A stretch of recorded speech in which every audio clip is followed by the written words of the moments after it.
All right, so you want some of those big old boulder-like shoulders, right? Well, you're in luck. You came to the right place. I'm gonna tell you exactly how to achieve that.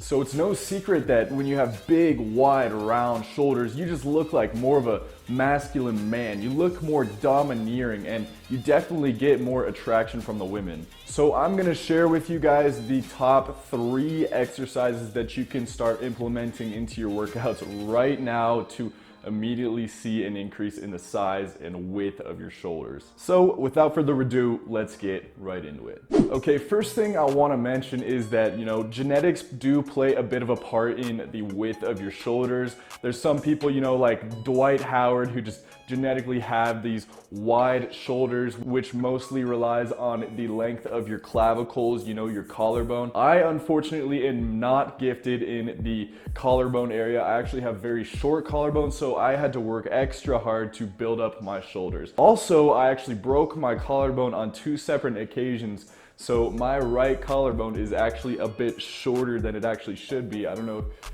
you can see the bump right there, but yes, it is definitely not a natural collarbone. So I had to work extra hard and I had to learn the hard way on how to build up the width and bigness and roundness of my shoulders. So take it from me, this is how you do it. So the shoulder or deltoid muscle actually consists of 3 different heads. You got the anterior head, which is the front, the medial head, which is on the side, and the posterior head, which is back here in the rear. To build up the width of our shoulders, we mostly want to be focusing on the medial head, the outside head, although the other 2 heads do play a minor part in the bigness and roundness of your shoulders. So the first and most effective exercise to build the width of your shoulders is the side lateral raise. So what you do for side lateral raises is you just grab 2 equal dumbbells and raise them up directly from your side above your shoulder height,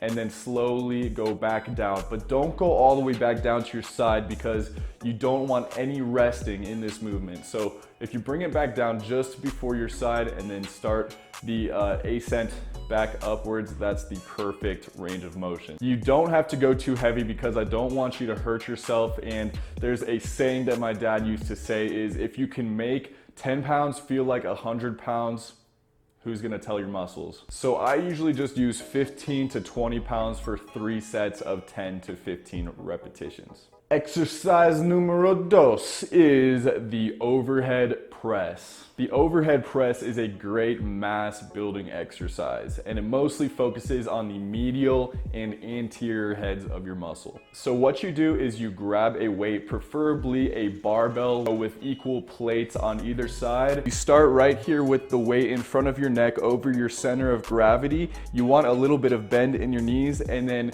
with one solid movement, you press the weight completely over your head, but you still want to remember to have the weight over your center of gravity. Where a lot of people go wrong is they actually bring the weight out in front of them, and this basically disperses all of the weight into the anterior head of the shoulder. You want it evenly dispersed between your medial and anterior head. You can definitely go a bit heavier with this exercise because you have a bit more control and more of your body is going into the movement. You got to go nice, slow, and steady, and I like to do 3 sets of 8 to 10 repetitions. So that's exercise number 2, and the last exercise we're going to be talking about, exercise number 3, is going to focus on what we left out in the previous exercises, the posterior region of the shoulder. So we're gonna be doing upright rows. For the upright row, what you do is you grab a barbell or an easy curl bar with equal plates on the sides, and you have the weight resting in front of you, in front of your crotch area, and then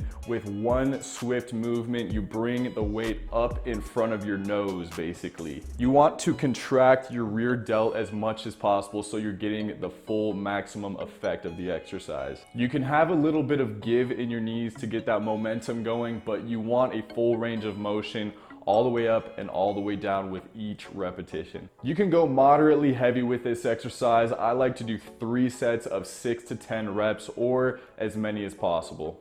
And with these last two exercises, you can actually substitute dumbbells in there, or you can even use the cable machine. You can use anything that adds resistance. So change it up, confuse your muscles. So that's basically it, guys, for the exercises. But if you're really committed to adding that mass, you want to get your diet right, you know, eating right, eating your healthy amount of proteins and carbohydrates, keeping your fats and sugars low. But also, one other thing that plays a huge part in the broadness of your shoulders is correct posture. This is where a lot of guys go wrong. You want to be standing head up, chest out, with your shoulders rolled back just a touch. That's going to give you that nice broad appearance. And I actually have a video on that, so if you guys want to check that out, I'll put the link to that in the description below. But that's going to do it for today's video, guys. I hope you enjoyed it. Let me know your favorite exercises for shoulders in the comments below. If you haven't already, subscribe, turn your post notifications on, and until next time, peace out.